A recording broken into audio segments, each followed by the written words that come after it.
Bonsoir. Ensuite, on va parler de ce qui se passe en Mésopotamie, entre moins 12 000 ans et moins 10 000 ans avant notre ère.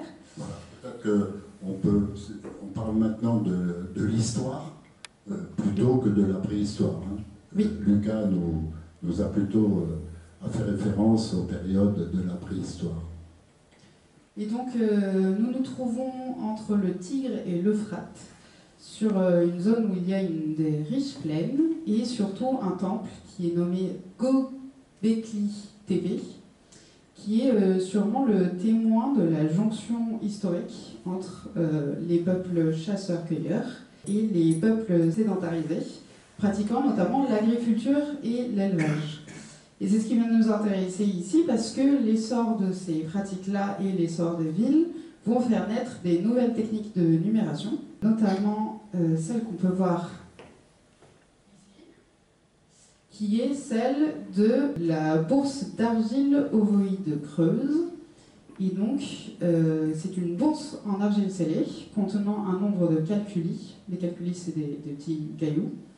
Et qui représente le nombre d'animaux à convoyer jusqu'à la ville. Arrivé à la ville, le destinataire reçoit le berger, casse la bourse et procède à la vérification du nombre d'animaux. Dans un deuxième temps, ils vont commencer à inscrire le nombre directement sur cette boule, pour représenter le nombre d'animaux toujours. Et on appelle ça l'écriture cunéiforme, qui est apparue vers moins 3500 ans avant notre ère. Et petit à petit, elle va s'aplatir pour devenir une tablette. Et donc, c'est la naissance de l'écriture. Voilà, on y est.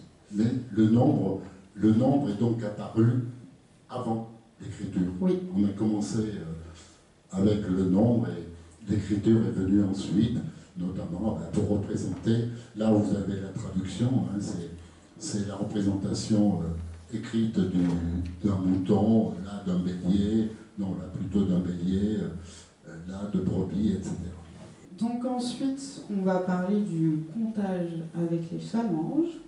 Les 10 doigts pour compter un troupeau de chèvres, c'est pas très pratique et c'est pas assez. Parce que souvent, on dit qu'il faut une soixantaine d'animaux pour faire vivre un éleveur.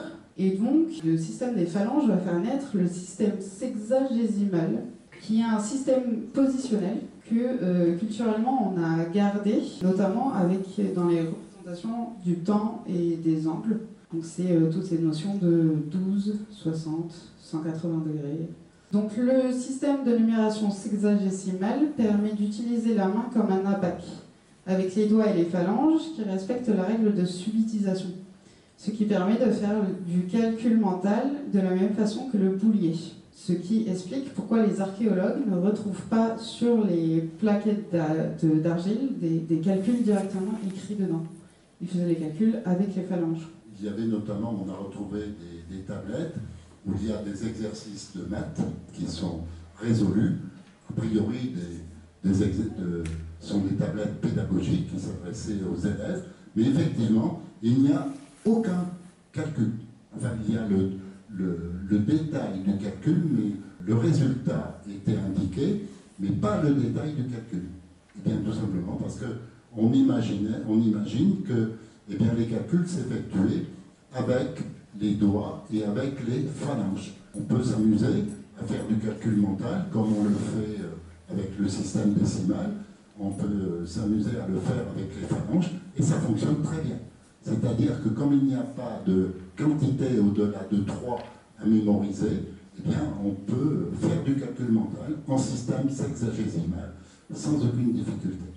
Et les éleveurs, eh bien, ils n'avaient que leurs doigts à leur disposition, et ils étaient experts, bien évidemment, même en système sexagésimal. Et donc, pour parler des angles, les éleveurs, à partir de la nuit tombée, regardent les étoiles et ils se rendent bien compte qu'il y en a qui bougent et donc ils ont envie de se repérer dans ce ciel. Ils ont donc inventé le repérage des angles. Ils utilisent la main pour calculer... c'est ça, c'est tout à fait juste. Et donc l'idée c'est que 180 degrés, ça représente 18 mois. Faut je le vais faire. faire Ouais. la présentation. On a vu que ce sont les bergers qui ont inventé le nombre. Ils avaient besoin de compter jusqu'à 60 pour dénombrer leurs bêtes. Eh bien, ce sont eux qui ont utilisé la numération avec les phalanges parce que ça convenait parfaitement pour dénombrer des troupeaux jusqu'à 60. Après, on s'est aperçu qu'on pouvait aller au-delà, mais la base, c'est ça. Comment faire pour représenter les quantités jusqu'à 60? Eh bien, donc, avec les phalanges, c'était indiqué dans la diapo précédente, eh bien, le pouce servant de curseur, on peut numéroter les phalanges, 1, 2, 3, 4, 5, 6, 7, 8, 9, 10, 11, 12. Vous avez 12 phalanges, et bien évidemment, la douzaine d'œufs, la douzaine d'huîtres, et aussi, comment on appelle ce terme-là? C'est le système nicténaire. Voilà, donc le nicténaire, hein, donc pour éviter de prononcer, c'est très facile à mémoriser, hein. Eh bien le nicténaire, c'est le jour qui est ordonné en 12 heures. 12 heures de jour, 12 heures de nuit. Donc c'est ça le nicténaire. Alors bien évidemment, donc c'est la base de notre système qui permet de mesurer le temps, les journées, ensuite les mois et les années. Vous avez 12 mois dans l'année. Et donc tout ça, ça nous vient des premiers constats faits et du système sexagésimal qui a débuté en Mésopotamie et que l'on a conservé. Donc, pour terminer, vous avez 12 phalanges, mais avec les 5 doigts de l'autre main, eh bien, on peut compter une première douzaine, une deuxième douzaine, 3, 4, 5. Et vous notez que 5 douzaines, ça fait effectivement 60. C'est la base de notre système sexagésimal. Et on peut, tout à fait comme je vous le disais tout à l'heure, on peut représenter ce nombre-là, par exemple. Si je montre ce nombre, eh bien n'importe quel berger mésopotamien aurait pu immédiatement me dire quel était le nombre de moutons de mon troupeau, par exemple. C'était facile à calculer. 3 douzaines, vous connaissez le résultat, 36, et ensuite 37, 38, 39, 40, 41, 42, 43, 44. Donc immédiatement, il reconnaissait 44 parce qu'il y avait 3 douzaines et puis 2 doigts complets, on va dire, 2 doigts de 3 phalanges, plus 2 doigts, donc on arrive à 44, perçu immédiatement par l'interlocuteur. Donc c'était un système vraiment très puissant. Au lieu de faire 10, 20, 30, ensuite 40 et puis 44, là, en un seul geste, on reconnaissait immédiatement 44. Voilà. Alors, quelque chose d'intéressant, c'est encore les bergers qui ont découvert ça. Donc ça, c'est un constat que nous avons fait. Et c'est probablement la réalité, hein. C'est difficile à prouver, mais très probablement, donc il y a 10 000 ans, les bergers qui regardent le ciel à partir de 18 heures en Mésopotamie, il fait nuit, donc ils avaient 12 heures à scruter les étoiles, et donc c'était devenu des connaisseurs et de fins astronomes, et ils se repéraient avec les mains. Alors, de quelle manière? À leur époque, il y a 10 000 ans, il n'y avait pas de savants. Tout ce qu'il y avait, c'était des bergers qui connaissaient leur troupeau de moutons, qui avaient inventé le système de numération, et puis qui découvraient le ciel. Et quels instruments pouvaient-ils utiliser, sinon leurs mains? Et on se rend compte que lorsqu'on fait le tour d'un demi-horizon en juxtaposant les mains, on peut prendre en repère, on prend son œil directeur et on fait un demi-tour. Là, je suis à la limite de la porte. Deuxième main, je suis au niveau du poteau, dans la glace. Troisième main, je suis au niveau des prises électriques. Quatrième main, etc. Comme on pourrait le faire en regardant l'horizon, en pointant les différents emplacements de la main. Et quand vous comptez le nombre de mains pour faire un demi-tour, vous arrivez environ à 18 mains. Donc ils se sont dit, on peut utiliser la main, mais ça serait pratique de trouver un multiple de 18 et un multiple de 60, puisque ils connaissaient bien sûr leur système de numération. Donc ça s'appelle le plus petit commun multiple, et ça on le trouve dans d'autres calculs historiques.